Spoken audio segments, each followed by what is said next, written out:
আর এবার যে খবরের দিকে নজর রাখবো, চেয়ার টেবিল ভাঙতে পারে কিন্তু জাস্টিস ভাঙবে না, সংবর্ধনা অনুষ্ঠানে মন্তব্য প্রধান বিচারপতি সুজয় পালের।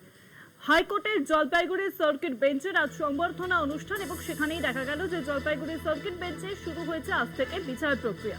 প্রধান বিচারপতিকে সংবর্ধনা জানায় Jalpaiguri circuit bench bar association. উপস্থিত ছিলেন বিচারপতি পার্থ সারথী সেন, বিচারপতি শম্পা সরকার এবং বিচারপতি শুভ্রা ঘোষ। জলপাইগুড়ির সার্কিট বেঞ্চে সংবর্ধনা অনুষ্ঠান আজ থেকে শুরু হলো। আরো জানাবেন এ বিষয়ে ফোন লাইনের সঙ্গে রয়েছেন প্রতিনিধি সুজিত দে। সুজিত, দেখো, আজ থেকে কিন্তু জলপাইগুড়ি যে সার্কিট বেঞ্চ সেখানে কিন্তু আজ থেকে কিন্তু বিচার ব্যবস্থা চালু হলো। তার মধ্যেই কিন্তু যে সার্কিট বেঞ্চের হাইকোর্টের যে প্রধান বিচারপতি তিনি একটা কথাই বলেছেন যে চেয়ার টেবিল ভেঙে যাবে কিন্তু জাস্টিস যেন না ভাঙে, সেই কথা দিয়ে কিন্তু প্রথমটাই শুরু করে। তারপর কিন্তু সংবর্ধিত যে সার্কিট হাউসের পক্ষ থেকে সম্বোধিত করা হয়। তারপর কিন্তু এবার 4 জায়গায় কিন্তু আজ থেকে কোর্টের যে বিচার ছিল সেগুলো কিন্তু শুরু হয়েছে। 3 দিন কিন্তু প্রধান বিচারপতি, এই প্রথম 3 দিন হাইকোর্টের প্রধান বিচারপতি কিন্তু থাকছেন। এই 3 দিন কিন্তু জলপাইগুড়ি যে সার্কিট বেঞ্চ সেখানে কিন্তু সেই কোর্টে কিন্তু বসছেন প্রধান বিচারপতি।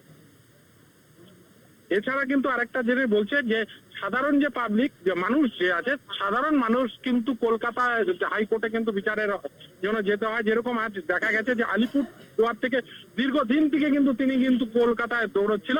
আজ কিন্তু প্রথম দিনই কিন্তু তাকে কিন্তু বিচার এখানে কিন্তু এই কোর্টের মধ্যে কিন্তু তার আদালতে উঠেছে তার যে মামলা, তাতে কিন্তু খুশি বলেছে যে সারা জলপাইগুড়ি না সারা উত্তরবঙ্গবাসীর জন্য কিন্তু একটি খুশির খবর যে জলপাইগুড়িতে সার্কিট বেঞ্চ হওয়াতে কিন্তু যে মানুষকে কিন্তু সাধারণ মানুষকে কলকাতা যেতে হতো সেটা কিন্তু আর যেতে হবে না, সেটা জলপাইগুড়িতেই হচ্ছে। অনেক ধন্যবাদ সুজিত। ফোন লাইনের সঙ্গে ছিলেন প্রতিনিধি সুজিত দে।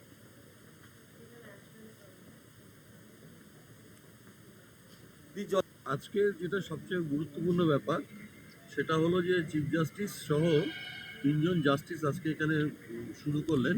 প্রথমে ওনাদেরকে সম্বর্ধনা দেওয়া হলো চিফ জাস্টিসকে। চিফ জাস্টিস স্বয়ং উনি এসছেন, এই জন্য আমরা ওনাকে ধন্যবাদ জ্ঞাপন করেছি। উনি ওনার দীর্ঘ বক্তৃতার মধ্যে সবচেয়ে তাৎপর্যপূর্ণ ব্যাপার হলো উনি একটা কথা বলেছেন যে টেবিল চেয়ার ভেঙে যেতে পারে কিন্তু জাস্টিস ভাঙবে না। ওনার এই দৃঢ় প্রত্যয়কে আমরা স্বাগত জানাচ্ছি এবং আমরা অভিনন্দন জানাচ্ছি। উনি এসছেন কলকাতা থেকে, আজকে 3 দিন উনি করবেন এবং অন্যান্য জাজরাও থাকবেন। 3টে বেঞ্চ আজকে থেকে শুরু হলো। নতুন উদ্যমে, নতুন আঙিনায়, নতুনভাবে মানুষ, উত্তরবঙ্গের মানুষ এই জাস্টিস পাবেন জলপাইগুড়ি সার্কিট বেঞ্চ নতুন ভবনে।